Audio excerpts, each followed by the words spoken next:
ആ പറ, എന്തിനായിരുന്നു എന്നെ വിളിച്ചേ? വിളിച്ചപ്പോ ഫോൺ എടുക്കണമായിരുന്നു. എനിക്കിപ്പോ സൗകര്യമില്ല പറയാൻ. എന്നാ എണ്ണിച്ചു പോ.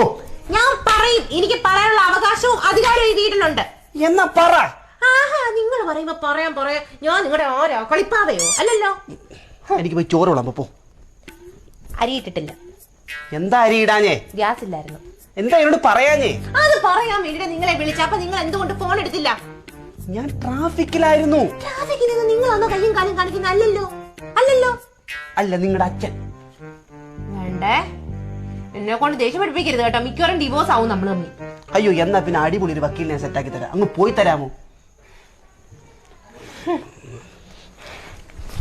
തന്നെ നിന്നെ ആര് തൊട്ട്? റിമോട്ട് ഇങ്ങോട്ട് താ. എന്നിട്ട് പോ. ടി വി എങ്കിലും കാണട്ടെ. എന്താ ഇത്? എന്നാടി ആ അമ്മാവന്റെ സ്വഭാവം എനിക്ക് തീരെ പിടിക്കുന്നില്ലോട്ടോ. പയ്യെ പറ. ഞാൻ എന്ത് ചെയ്താലും കുറ്റം. പയ്യെ പറയട്ടോ. ദോശ ഉണ്ടാക്കിയ കുറ്റം, സാമ്പാർ ഉണ്ടാക്കിയ വരെ കുറ്റം. പയ്യെ പറ. സാമ്പാർ ഉണ്ടാക്കിയ വരെ കുറ്റം. ഈ സാമ്പാർ ഉണ്ടാക്കിയാ മതി. ക്യാമറ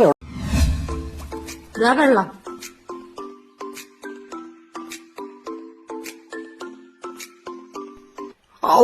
മുടി ഭക്ഷണത്തിന് എല്ലാത്തിനും ഇപ്പൊ മുടിയായല്ലോ. ഇപ്പൊ വെള്ളത്തിന് വരെ മുടിയായി. ഇനിയിപ്പൊ ആകെ ഒരു വഴിയുള്ളോ? എന്തിട്ട്? നിന്റെ മുടി അങ്ങോട്ട് വെട്ടിക്കളയാം. അങ്ങനെയാണെങ്കിലേ എനിക്കൊരു കാര്യം പറയാണ്ട്. എന്തുട്ടാ?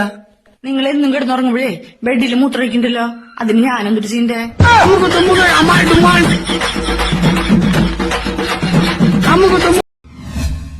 നമ്മളെ വീട്ടിന്റെ അവിടെ ഒരു തീവണ്ടി പോകും. അപ്പൊ ഞാൻ അവസാനം യവന്റെ അടുത്ത് പറഞ്ഞു, നീ ഒരു കാര്യം ചെയ്ത് നീ ഇങ്ങനെ എങ്ങനെയെങ്കിലും തീവണ്ടിയിൽ കച്ചവടം ചെയ്തെങ്കിൽ രക്ഷപ്പെടുമെന്ന് ഞാൻ യവന്റെ അടുത്ത് പറഞ്ഞു.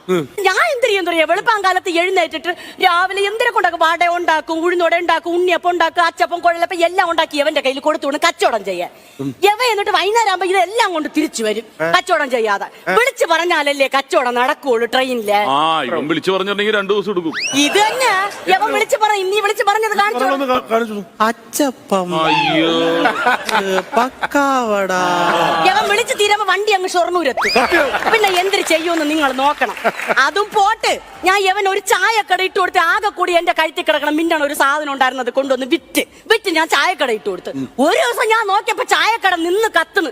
യവൻ നോക്കിക്കൊണ്ട് നിക്കാണ്. ഞാൻ നോക്കിക്കൊണ്ട് നിന്നില്ല, തീ അണക്കട ആപ്പീസിൽ വിളിച്ച് വഴി പറഞ്ഞുകൊണ്ടിരിക്കുകയായിരുന്നു. യവൻ വഴി പറഞ്ഞു തീർന്നപ്പോ കട ചാമ്പലായി. എന്ത്